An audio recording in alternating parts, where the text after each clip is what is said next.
opinions and views expressed in the following program are those of the speakers and the host, and do not necessarily reflect those of Yoakley Scott Corporation and your sports network. Yeah, I've been closer to Jesus before, so can you help me out?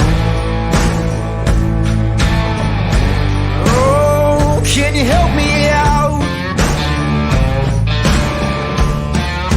Am I on my own? Am I on my own? But can you help me out? Am I on my own? Am I on my own? Or can you help me out? Can you help me out? I've been scared to look in my soul.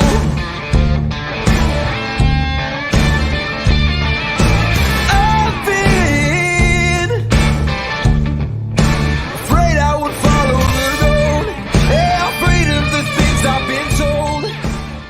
Hello, everybody. Welcome inside a Monday episode of Running Point on YSNLive.com. Brought to you, as always, by Greenwood Chevrolet in Austin Town. Anthony Hartwig with you. Remember that Greenwood Chevrolet, they go the extra mile for you, and we try to do the same here on this show every single day. We thank Greenwood Chevrolet for their constant support of not just Running Point, but everything that we're able to do on YSN. And with Greenwood Chevrolet, scheduling a service appointment is simple. They have an online feature. Fill out a couple of questions, find the time that works for you, confirm the appointment, and they will take care of the rest. Make sure to get a service appointment online at greenwoodchevrolet.com/schedule-service. And you can get a service appointment if you need to online. It's quick and simple. And Greenwood Chevrolet, just another way that they take care of you and go the extra mile for you. One of the ways that we go the extra mile for you is, of course, our coverage of Class B baseball. Let's go to the Class B baseball website and recap the whole weekend of action. We had a lot of it between Friday and Sunday. Not a lot on Saturday. The weather dampened a lot of the action on Saturday, but let's go back to Friday in 18U action. Spin back your mind a little bit. As we look at Friday, the first game on tap Friday night was Nightline taking down Dura Edge by a final score of 9-2. If we look at some big bats here for Nightline, a lot of RBI split up, but two apiece from Andrew Brown and Andrew McRoberts. The two Lakeview Bulldogs putting in a lot of work with two RBIs apiece. And then you look at RBIs from Nate Freeland, Logan Kayavek, and Chance Lasko all knocking in an RBI. And you look at Kayavek and Lasko, both with 3 hits, 3 for 3 for Kayavek. He was not retired, 2 runs scored and a walk. And then Lasko went 3 for 4 with a run scored. Also an RBI from Santino Cambodi, who went 1 for 4 with a run scored in that RBI as well for Nightline. So a big day for the Nightline bats, but their pitching was pretty good as well.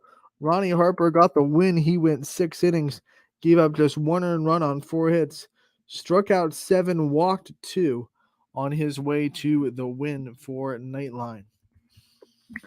The Dura Edge did get a little bit of offense, an RBI from Zach Ganser, and then an RBI as well from Devin Doherty, who went 1 for 2 with a walk on his day. Let's go to the rest of the 18U schedule and see what else happened. Prospects taking down Whiting 6-3, the final score here. Prospects getting their big bat contributions from Taynor Janosko, who went 1 for 2 with a run scored, a walk, and an RBI. Carter Knupp went 0 for 2, but did get the walk. RBI from Olindo Pizzone, who went 1 for 4 with a run scored. RBI on a 2 for 3 day from Gino Lazzari.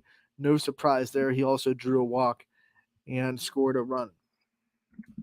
For Whiting, they had an RBI from Nick Thomas, who went 1 for 3, as well as an RBI from Corbin Sevick, who went 1 for 3, and then a perfect day at the plate from Aiden Leindecker, who went 3 for 3 with a run scored. He continues to have a really good summer. Perfect pitching from Alex Stowe. He got the win for the Prospects. 7 innings pitched, just 3 earned runs, and he struck out 5. So a good day for him on the bump. Prospects get the 6-3 win over Whiting. It's a big win for the Prospects over the second place Whiting roll-offs in the standings. Ballistic takes on Creekside, but Creekside gets the best of them. 6-3, your final score here, same as the last game. As we see the breakdown, 4 runs in the first inning set the tone for Creekside. They also scored 2 in the third, were held scoreless the rest of the way. Big bats for Creekside. They had RBIs from a lot of different people, but 2 of them came from Carter Owens. He didn't get a hit, but he did get the 2 ribbies there. 1 for 2 at the plate goes Freddie Sinadak, who went 1 for 2 with the RBI. They also had an RBI from Nick Magnifico, who went 2 for 3 on the day with that RBI. Danny Flynn drew a walk with an RBI, and then a 2 for 3 day for Peyton Zupko with an RBI, a walk, and a run scored. So a good day for him for Creekside. Creekside pitching was also pretty strong, as Mitch Garvin gets the win. 4 1/3 innings pitched, gave up 2 earned runs, 5 hits, didn't strike out anyone, but Keelan Stewart struck out 4, so 4 strikeouts for Creekside pitching.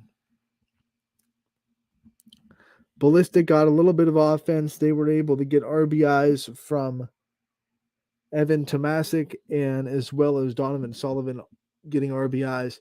Multiple hit day for Brock White, who went 2 for 3 on the day with a walk drawn. Let's go into the next game of 18U on Friday. And we see that the next one is Avalanche taking it to the Athletics, 11-1. Final score here. And the Avalanche score 1 in the first, 5 in the third, 5 more in the sixth to make it 11 runs on 14 hits, 2 errors. And as you can imagine, with an offensive output like that, RBIs are everywhere in the lineup, but 3 of them come from Jacob Maddox, who went 2 for 3 with 3 RBIs, 2 runs scored, and a walk. They also got a pair of RBIs from Jack Strausser, who went 1 for 2 with a walk, a pair of RBIs as well, on a perfect day from Bennett Hine, who went 2 for 2, a walk, a run scored, and 2 RBIs. So a good day at the plate for the Avalanche, but they also had really, really good pitching from Richie Preston. He gave up no earned runs on 3 hits in 6 innings, struck out 10, walked 3, and he did it all in just 101 pitches. That's efficiency right there, if I've ever seen it. So the Avalanche all over the Athletics in this one. Let's go to the last game on the night on Friday. And it was the Astro Falcons taking care of Eagleware quite easily by the final score of 12-0. Falcons got 3 RBIs from Jack Lute, who went 2 for 3 with 2 runs scored. 2 RBI day from Antonio Cordero, who went 2 for 4 with 2 RBI. Also 2 RBIs from Zach Herb, who went 1 for 3 with 2 runs scored, and then a pair of RBIs as well.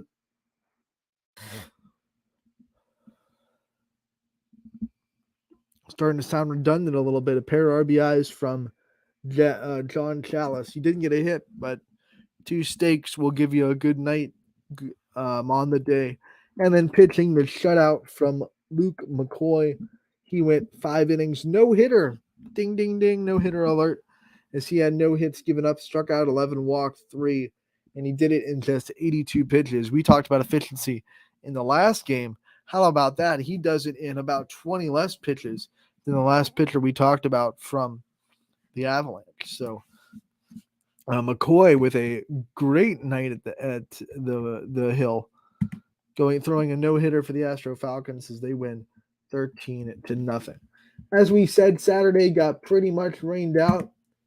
I believe there was one final that came in. It was the Astro Falcons beating Ballistic 11-4. Everything else on Saturday was postponed. And you look at the Astro Falcons getting 3 RBIs from AJ Havrilla, who went 1 for 3 with 2 runs scored. A pair of RBIs from Ben Kern, 1 for 3 on the day for him.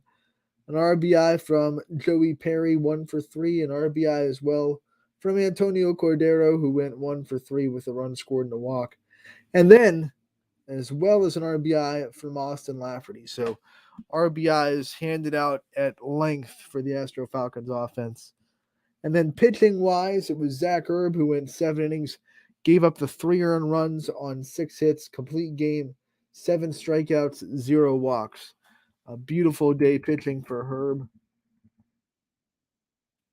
By the breakdown, this game was pretty close, 5-4 after 3, as that was a big inning for both offenses. The Falcons scoring 5 in the top, giving up 4 in the bottom. And then it stayed that way until the 6th, when the Astro Falcons offense really got off the chain, scored 4 in the 6th, 2 in the 7th, and won 11-4. 11 runs, 7 hits, 1 error for the Falcons, 4 runs, 6 hits, and 4 errors for Ballistic Baseball. So that does it for Friday and Saturday for 18U. 5 games happened on Sunday, and a really big win came up on Sunday for the Whiting Roll-Offs, who get the 6-5 win over the Astro Falcons. We're going to start with this one because of how big it is. It hands the Astro Falcons their first loss of the year. You can see 2-2 after 1, and then 2 more for Whiting in the 5th.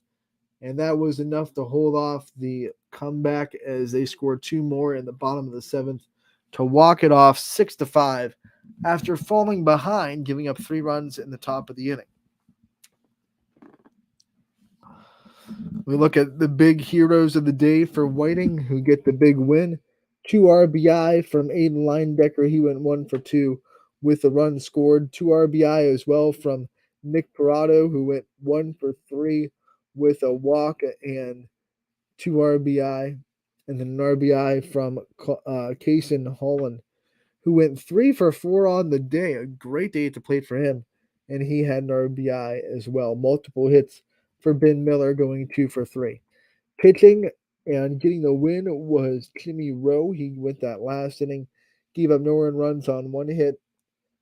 But the big day on the mound was Jack Ray. He went 6, gave up just 2 earned runs, struck out 10, and walked just 1. He really kept this Astro Falcons lineup in check for most of the game. Other than that top of the 7th, when, like we said, he had to be taken out because of pitch count. 107 pitches were where he ended. Astro Falcons offense, they had an RBI from Dawson Wallace. He went 1 for 3 with a run scored. They had 2 RBIs from Joey Perry. He had a big weekend, 1 for 4 on the day with those 2 RBI. And then Jack Lute got 1 for 3 with an RBI as well. Pitching and getting the loss was Ben Kern. He gave up the 1 hit, but then Colton Rourke pitched an inning, gave up 2 earned runs on 1 hit, and Colin Castile, pitched the bulk of the work. 5 innings pitched, 2 earned runs, 6 hits, striking out 4. And I think one of the big numbers there, as we look at the way Astro Falcons pitching has really succeeded this year, is just the 4 strikeouts. Whiting was able to put a lot of balls in play and put a lot of pressure on that Astro Falcon defense. And when you're able to avoid strikeouts against strikeout pitching, you can have really good things happen. So Whiting gets the win, and they knock off the previously undefeated Astro Falcons. But no worries for the Dirty Birds, as they are still well in first place in the standings. We'll look at those standings in just a minute. Also on Sunday, we saw the Prospects fall to the Athletics 3-2, a close one here. Both pitching staffs pitching a really good game. 1 run for Athletics in the first, answered by 1 by the Prospects in the second. They both score 1 in the fourth, so it's tied 2-2 after 4.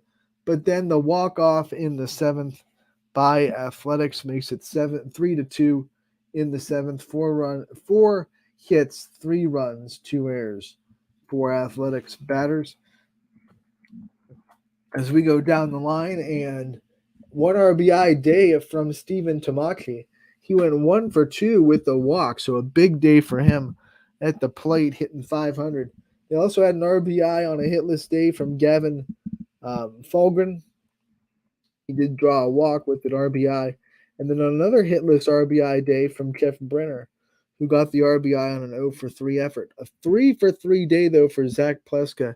He had a monster day at the plate. Obviously, the Prospects could not figure out the puzzle that is Zach Pleska in the batter's box. Pitching-wise, got help from a lot of different people, but Jack Leipheimer got the win, 3 2/3 inning, gave up no hits, no runs, and struck out 2. Branson Carson also pitched 3 1/3, gave up 2 earned runs on 2 hits, struck out 6. And then Steven Tamachi, he gave up 1 hit, struck out none, walked none in his outing as well. Prospects got the complete game from Brett McSpartan. He only gave up 4 hits, 3 earned runs, struck out 9, walked 2. Most days that's good enough to win, but today it just wasn't one of those tough luck losses on a really good pitching performance for him. We go to the next one where Avalanche beats Creekside in shutout fashion. 4-0 the final score here. And all the runs were scored in the first 2 innings, as Avalanche scored 1 in the first, 3 in the second. That's all they needed with a shutout performance. As we look at the offensive numbers, an RBI from Soren Hedrick, 2 for 3 with a run scored in that RBI, and then as well as an RBI from Jacob Maddox, who had a really good weekend for Avalanche, who went 1 for 3 with that RBI. The big story of the day, though, was the pitching from Tyson Jakovic, who went 7 innings, gave up no earned runs, just 2 hits, struck out 6, walked only 1. So a big day on the mound for him. Creekside did not pitch bad.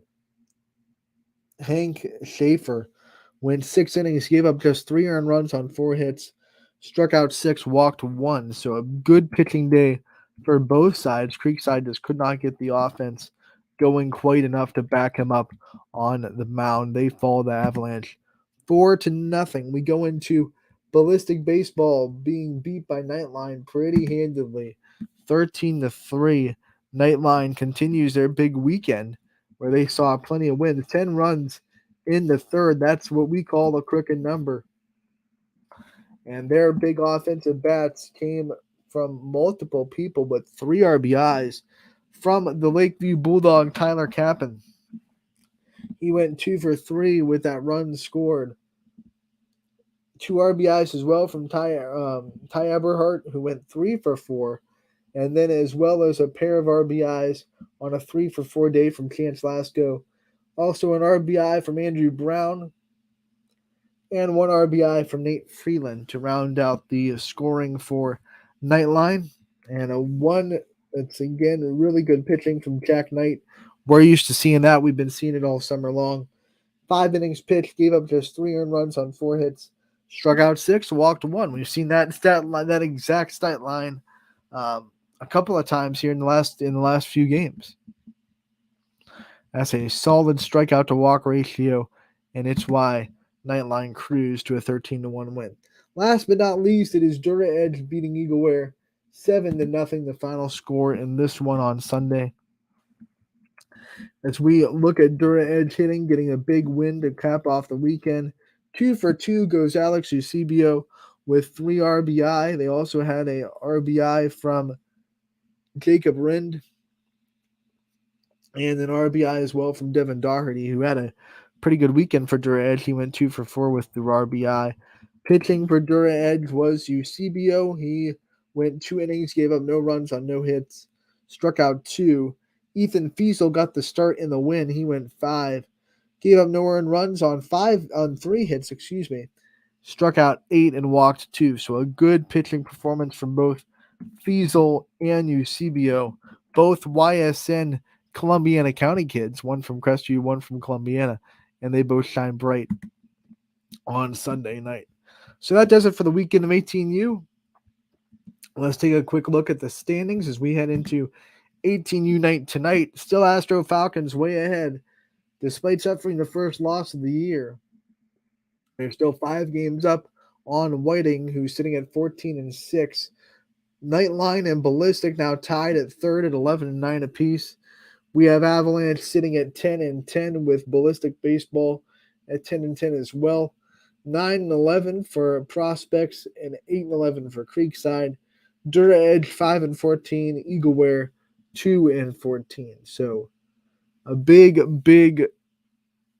cluster right there still between 3 and 7, really. You could throw Creekside in there. I know that they're missing a game, 3-8 and 8-11. They're just a half game back of the Prospects, but only 2 wins separate Nightline and Prospects. So it's going to be very interesting down the stretch as these teams fight for playoff spots on who can make the jump on who, which makes every night in Class B baseball pretty dang important in 18U. And tonight is no different as we have 5 games on the slate as we go to Monday the 26th, all at Bob Seam Park. And at 5:30 tonight, it is going to be Creekside Fitness versus Whiting on Scene 3. On Scene 1, Athletics versus Nightline. That'll be a 5:45 first pitch. And on Scene 2, Prospects versus Dura Edge at 5:45. Then the nightcaps, Ballistic Baseball taking on Eagleware at 8 o'clock, and Astro Falcons staying on Scene 1 with a game at 8:15 versus the Avalanche. So a big night for 18U as they still try to figure out the standings and race for playoff spots as we go down the stretch here into the month of July.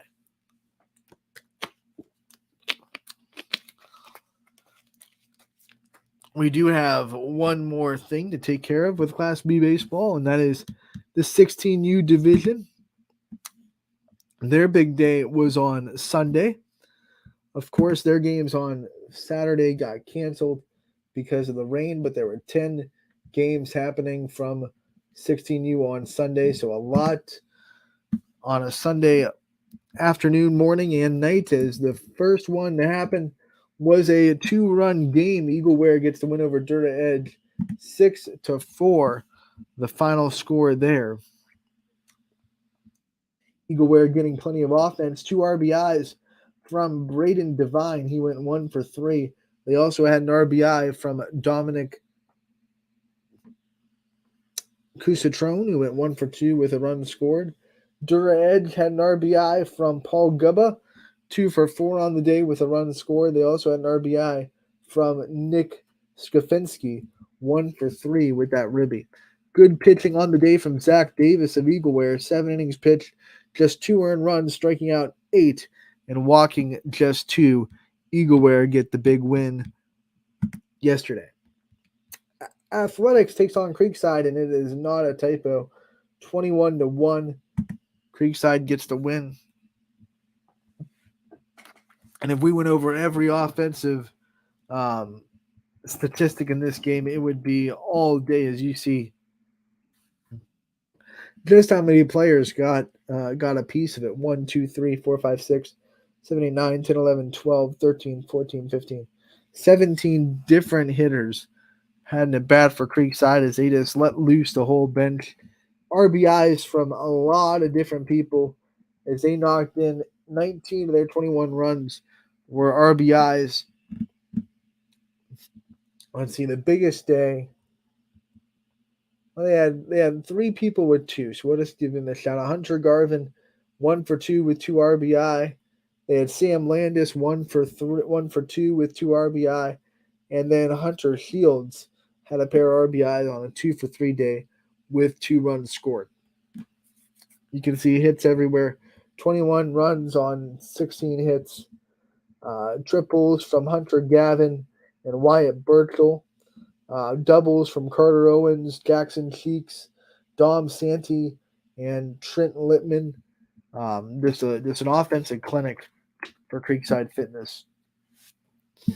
Pitching wise, Zach McLean got the win. He went 3 innings, gave up just a 1 earned run on 1 hit, struck out 7.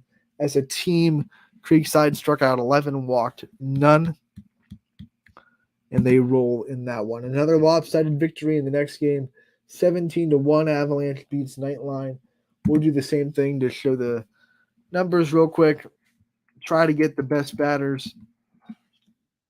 As they had 2 RBIs from Maddox Bell and Noah Filson. Filson went 2 for 3. Bell went 1 for 3. Both drew a walk, and they both scored at least a run, with Filson scoring 2. 3 RBI day, though, from Landon Whippo, who was perfect.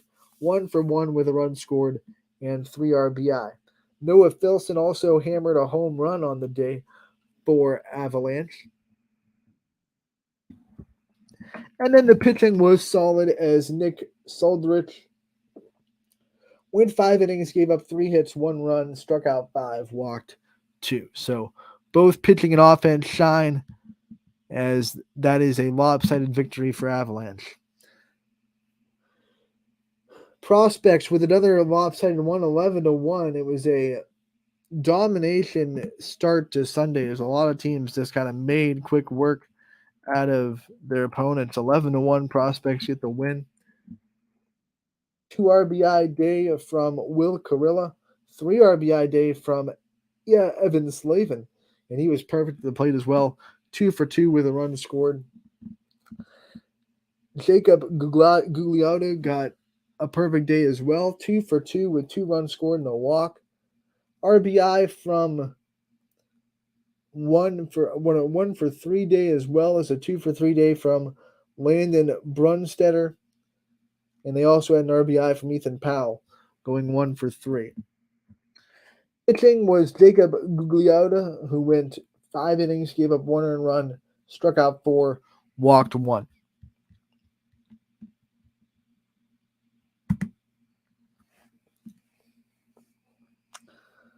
Athletics doubles up Eagleware 10-5, the final score in this one. A little bit more competitive than the games that we saw before. As we have 2 RBIs from Dylan Simpson, no surprise there from Athletics, as he didn't get a hit but drew a walk and had 2 RBI. An RBI from Luca Franzaglio, who went 1 for 1 with the 2 runs scored and a walk. Pitching wise for Athletics, Tyler Wilson gave up 2 earned runs on 2 hits, struck out 3.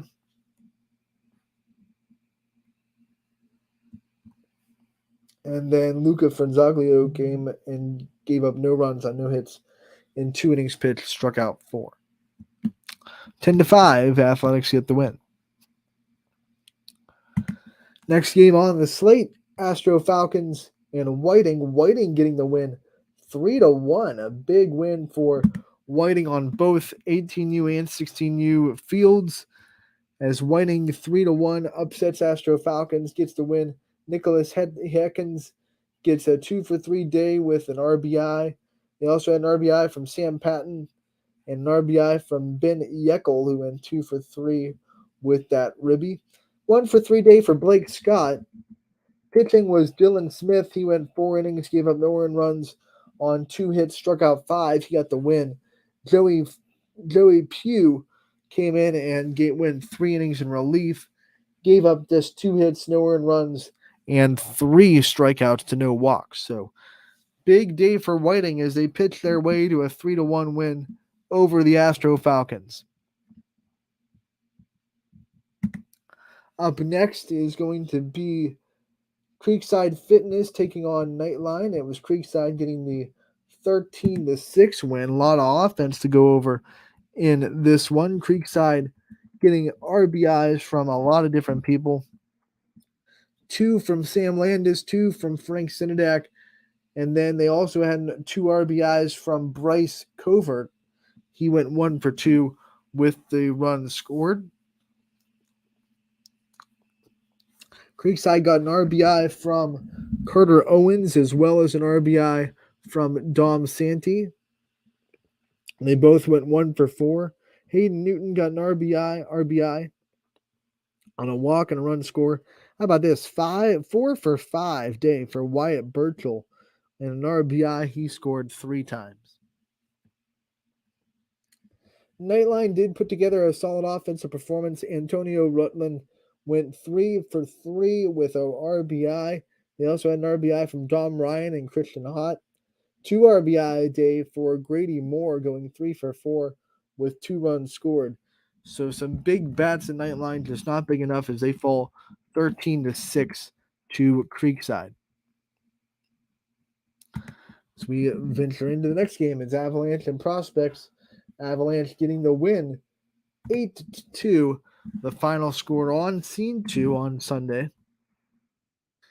Avalanche got an RBI from Caden Mayhew, an RBI from Grayson Eicher, 3 RBI day for Noah Filson, who had a monster weekend, 3 for 3 with 2 runs scored. Remember, he hit a home run in their last game, and he continues his big bat there with 3 RBIs. He also had an RBI from Landon Whippo, 1 for 2 with a run scored. Pitching for Avalanche in this one was Evan Reiser. He went 3 2/3, picked up the win, gave up no earned runs and 1 strikeout. Noah Anzavino got 3 1/3 innings of relief, gave up 2 earned runs on 1 hit. And Avalanche cruised to an 8-2 victory. Last but not least, it's Astro Falcons taking care of Ballistic. They bounced back from their loss earlier in the day to Whiting, and they win by a score of 13-1. The Falcons offense led by 3 RBIs from Rowan Urbach. He went 1 for 4. 3 RBI as well from Will Petty. He drew 2 walks, scored a run. 1 RBI from Dom Polkovich, who also drew a walk. You see a total of 12 walks drawn for the Astro Falcons. Zach Morris went 1 for 3 with the RBI, and then Tanner Stricko went 1 for 2 with 3 runs scored and a walk drawn. Beautiful pitching from Carson Clace. 5 innings pitched, no earned runs, 3 hits, struck out 4, walked 2. So that does it for 16U action on Sunday. Let's look at their standings after a busy day, as they'll be back in action on Tuesday. Creekside Fitness right now has the 1.5 game lead over the Astro Falcons. They are 16-4. Falcons are 14-5. Avalanche are sitting tied with the Astro Falcons with a different record, but 15-6. Whiting is 13-6. They're 2.5 games back. And then there is some separation between 4 and 5, as the Athletics sit there at 10-10. Prospects at 9-11. Dura Edge at 7-11. Nightline at 5-15. Ballistic at 5-15. And Eagleware at 4-15. So those are your 16U standings, as they look to be back in action on Tuesday at Bob Scene Park. So that is your Class B recap. I know it was a lot to take in. It was a busy weekend unfolded, but we're going to take a break, and when we come back, we'll have more Running Point on YSN, as always, brought to you by Greenwood Chevrolet in Austintown. 21 News delivers the news as it happens, using the latest technology from where it happens. On air, online, Wednesday afternoon weather update. Very dangerous. and on the 21 News social media platforms. From on the road right now. 21 News, the Valley's only locally owned source for trusted news since 1953.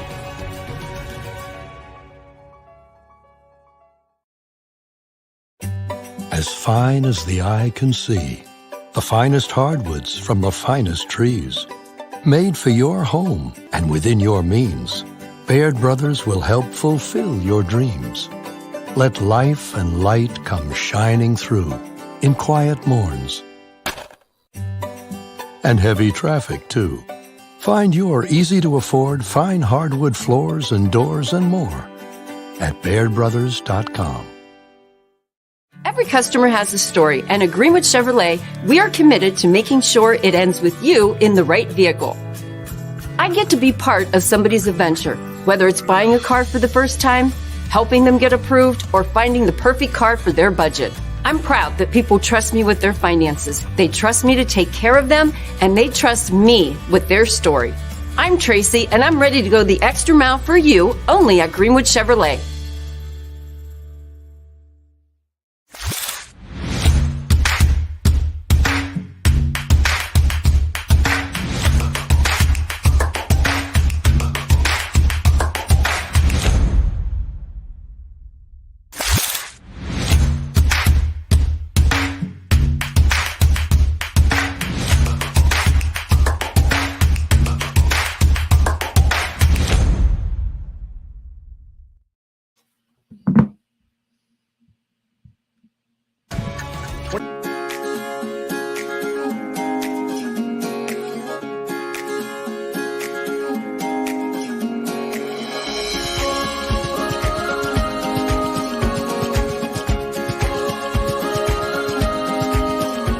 Locally owned and operated, Sheely's relaxed shopping experience means browsing and lounging is always encouraged.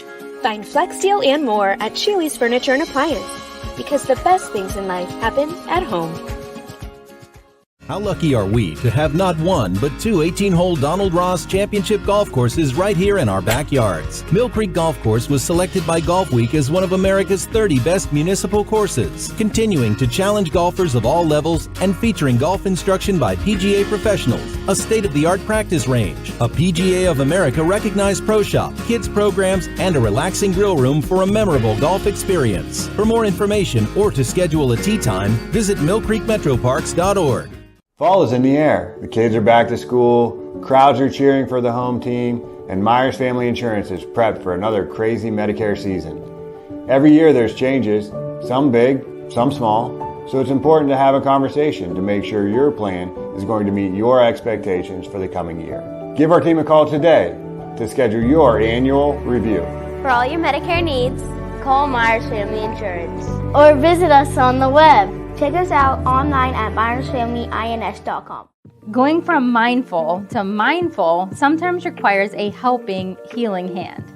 Insight Clinical Counseling and Wellness offers a continuum of mental health and wellness care. At Insight, we're changing the way you receive counseling and wellness services with experienced licensed clinicians and expertly trained wellness staff. With 4 locations in Mahoning and Columbiana County, along with telehealth services, Insight offers clients quick access to care when they need it. Transform your mental health and wellness at Insight Clinical Counseling and Wellness. Welcome back to Running Point on YSNLive.com, brought to you as always by Greenwood Chevrolet in Austin Town. Anthony Hartwig with you as Greenwood Chevrolet definitely goes the extra mile for you. We try to do the same here on this show every single day. I want to take the time to remind you guys that tomorrow is going to be a really, really cool show. We're going to have not only Abby Emsch from Crestview Volleyball, who we kind of talked about a little bit last week, who committed to the University of Pittsburgh to continue her volleyball career after high school. That's a big, big commitment to one of the top programs in the whole country. We'll talk to her about that, but tomorrow we're also going to try to get some more softball talk about the All-Star game. We're going to talk about the rosters, and then also tomorrow we are going to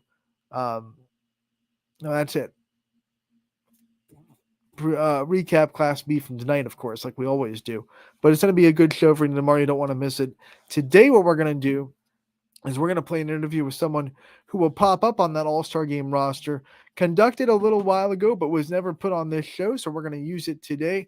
Brooke Brubaker from Crestview, her Running Point debut, as you could say. We're going to play her interview right now, and then we will come back and get you ready for what's going to be on the network tonight.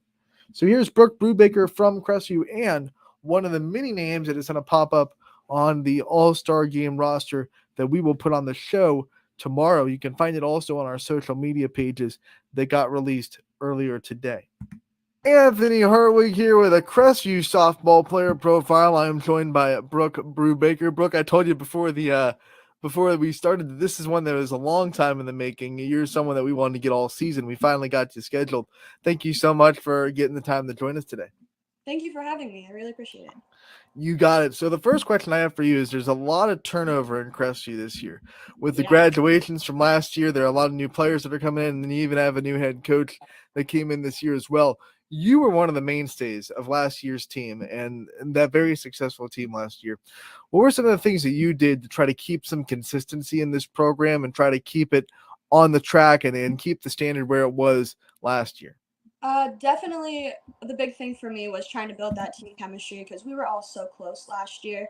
And losing like Kenna, Carson, Caden, Alexis, all of them, just really trying to keep everyone together and keep our love for the game and play for each other instead of just playing for ourselves. Now that your season is over and you can kind of really reflect on it, how do you think the team did with all that? Like, were they pretty together? The chemistry tight? What was it like being in the dugout with you guys?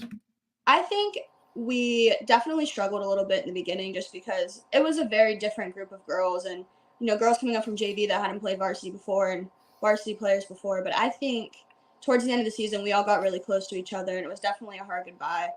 And we really loved our seniors, so it sucks to see them leave this year too. It was a pretty late coaching change. What was that like going through that and trying to navigate that situation? Eskra decided he was going to stop about winter. So Coach Miller was an assistant coach last year, so we at least knew him. It wasn't like a random person. Right. But I think he did really good. He took it on really well. Practices went good. It definitely could have been a lot worse. I think we did really good with it. I mean, what kind of a blessing was that someone that you already knew and someone that already knew you guys was able to step up and lead that team?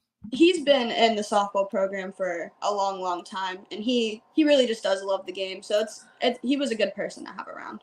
So this is an interesting question to ask about Coach Miller. Did his philosophies or style or personality or anything like that change when he went from the assistant coach to the head coach?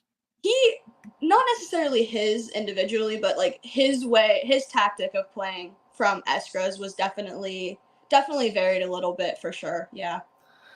You had a big leadership role on this team this year. I know you're not a senior yet, you're just a junior, but the upperclassmen. And like I said before, you were one of the people that really were a mainstay in last year's team. How do you handle the leadership responsibilities that you knew you were going to be taking this year? I would say just trying to keep the energy up because, in our league, we got some really tough teams like Champion, and no one was really necessarily really bad this year. So just trying to keep that energy up and never quit no matter how far we're down. That's what I try and do and lead as best as I can, whether I'm on the mound or in the dugout or on the field. Talk about navigating that tough schedule. Like you said, that league is very hard with not just, your big names like the Champions of the world and Garfield and obviously Brookfield, but also, it seems like everyone in this league, even the ones that maybe struggled last year, put together a quality season. What was that like navigating that MVAC? I would say the rain definitely made it difficult because before we played Champion, I don't think we played for about a week. And then you see some teams and then you see a whole other team and the pitching's all really different. So it's just really hard to keep yourself in it mentally as a player. Definitely, for sure. Some of those teams are just crazy. How much did you lean on what you guys went through last year as a kind of experience for that? Because last year, we thought the rain was bad this year. Last year, the rain was terrible, and you guys probably got maybe 13 games in. How much did you kind of lean on what you guys went through last year?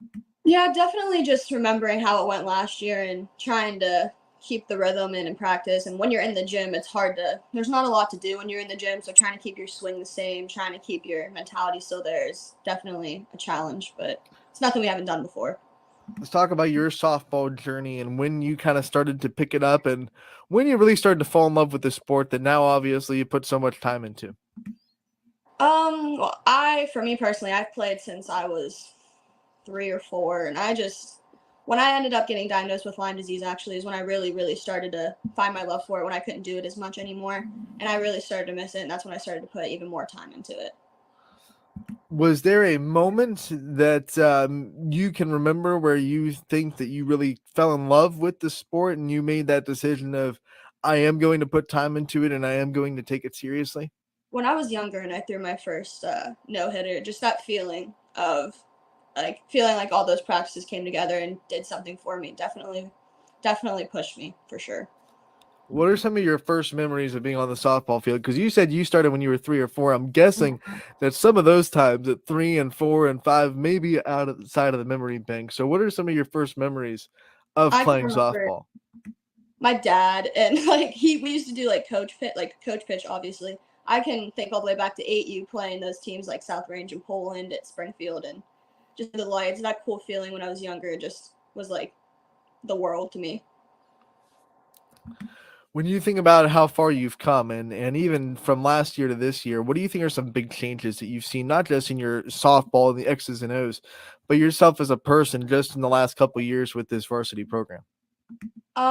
Definitely, I think my batting has come a very, very long way. I put a lot of time and thought and video watching into that pitching form as well. Just trying to focus on the mechanics and the little things kind of.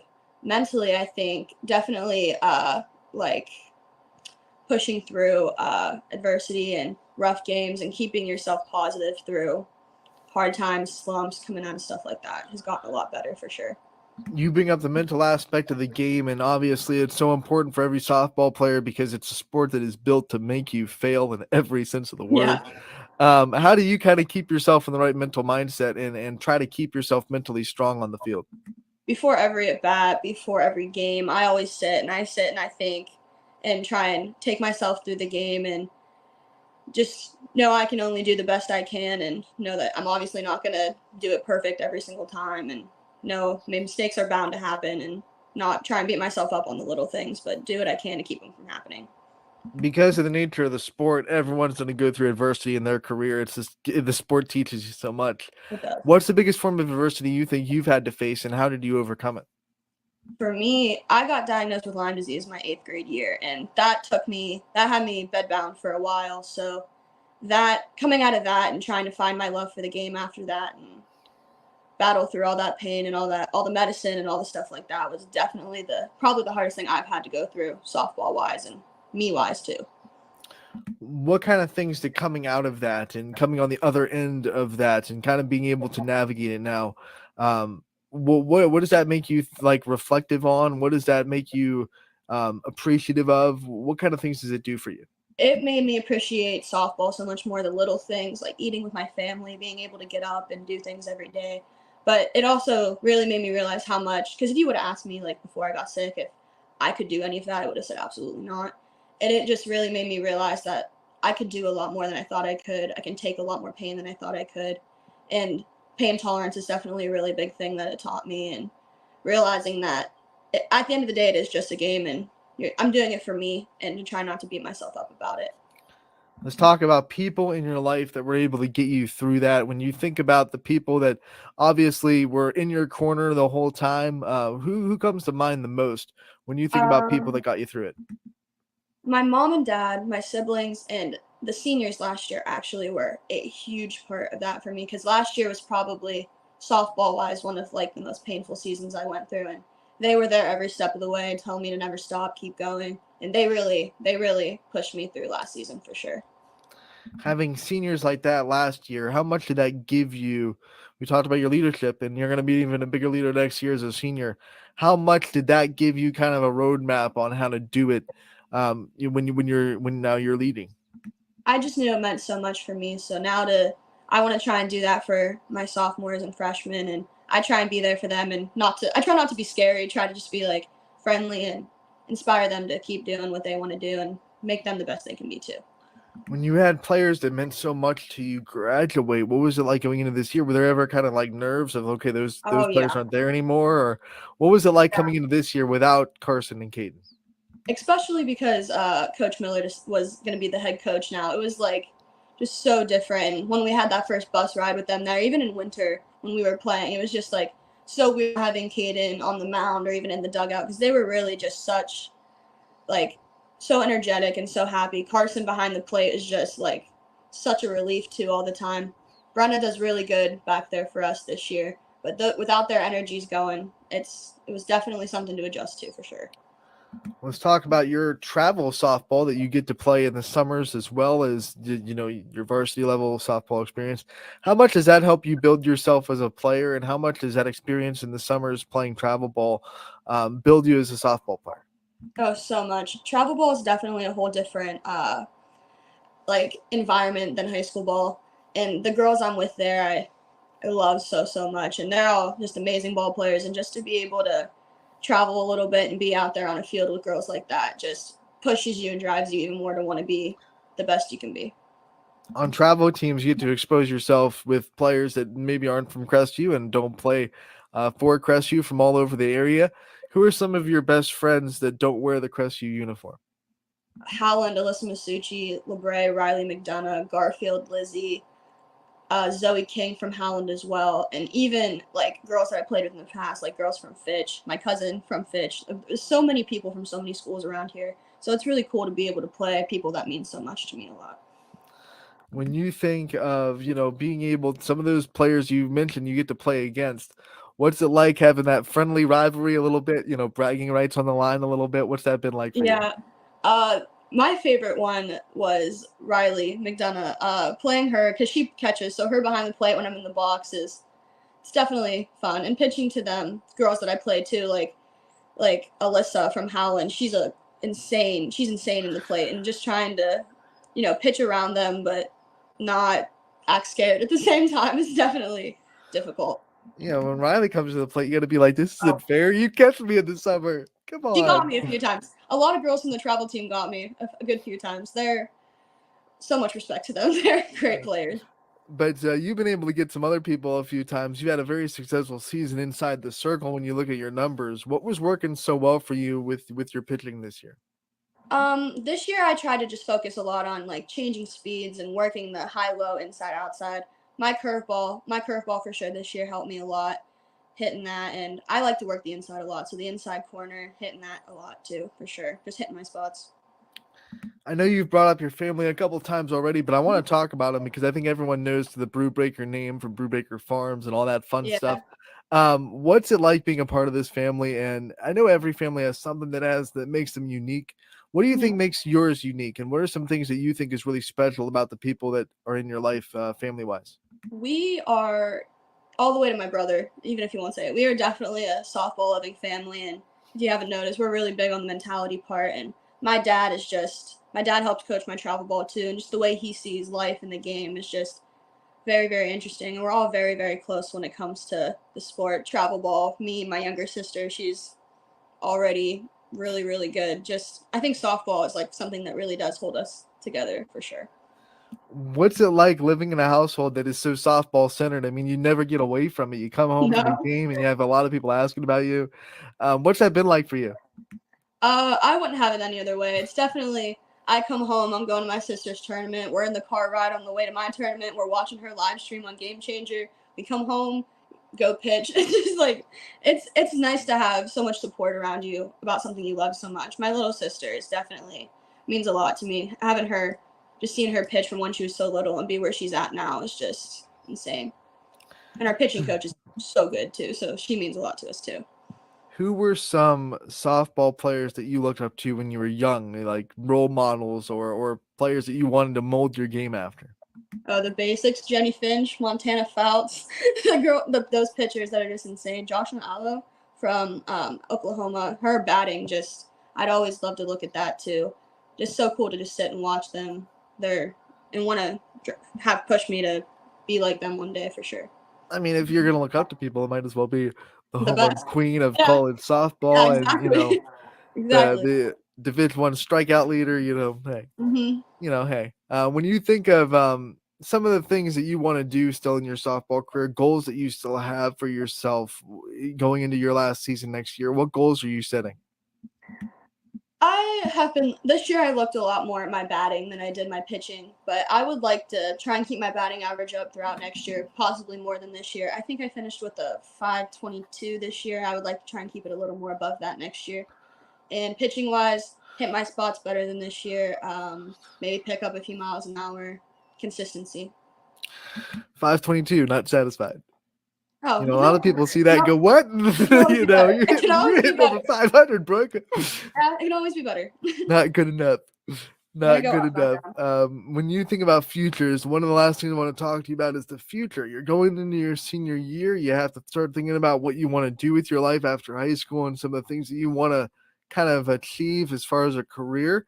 Have you started thinking about all that at all? What kind of things come to mind when you think about the future after high school? I want to go into like psychology, counseling, sports psychology, stuff like that. And I definitely want to play college ball. I'm not sure how far I want to go or what I want to do yet. It kind of depends on where the offers go and where it takes me. But I'm excited to see where I end up after the next few years for sure. All right, so let's start with the career path first. Obviously, sports psychology probably means a lot to you. How much did going through what you went through with Lyme disease and all that mental stress that you went through make you want to go into that field yourself? It completely did, actually, because before Lyme disease, I thought like sports medicine was where I wanted to go. And then once I started playing through popping ribs out and so much pain and all the medicine and the mental part and severe diets and stuff like that, it just really made me realize that there's a lot of other people out there, even if it's not Lyme disease, going through something that's so hard. And I would hate to see other kids or other people lose a love for a game just because life's throwing so many curveballs at them. And I would just like to, help as much as I can. Now let's talk about the softball side of things, playing at the next level. What kind of things would you look for in a prospective coach or a prospective program if they come to you and say, "Hey, we might want you to play"? What kind of things would you be trying to look for in that program to decide that is where you would want to go? Coaching is a big part for me, just making sure it's a healthy, positive environment where I can learn and build myself as a player and be a part of a family in a really close-knit program. All right, Brooke, before we let you go, I want to give you the chance to thank anyone else you want to kind of give a shout out to and let the people know in your life that how much you appreciate them. I want my family, friends, all of them, and Jacqueline Carpenter, my pitching coach. She has pushed me through things that I could not think I would have ever went through, and I just want to say thank you to her for sure. All right, Brooke, we want to thank you for your time. Glad we're finally able to get this scheduled. We appreciate it. We wish you the best of luck going forward into your summer and into next year as well. And we look forward to talking again real soon. Thank you. Have a nice day. Perfect way to end today's show with Brooke Brubaker. An interview with her, the Crestview standout, which will be featured on Wednesday in the YSN All-Star Game. 7 o'clock, YSU. Make sure you're there. And tomorrow, we'll go over all the rosters and all the spots that are filled with the YSN All-Star Game. Also, tomorrow, don't miss a live interview at 1 o'clock with Abby Emsch from Crestview as we talk about her committing to play at Pitt Volleyball after her high school career has finished. That is really exciting news. Can't wait to talk with her tomorrow live on the show at 1. We'll have Class B roundup from tonight, and we will also talk YSN softball all-star game rosters tomorrow as well. Don't miss a minute of the action. Tomorrow, 1 to 2 on Running Point. As always, we are brought to you proudly by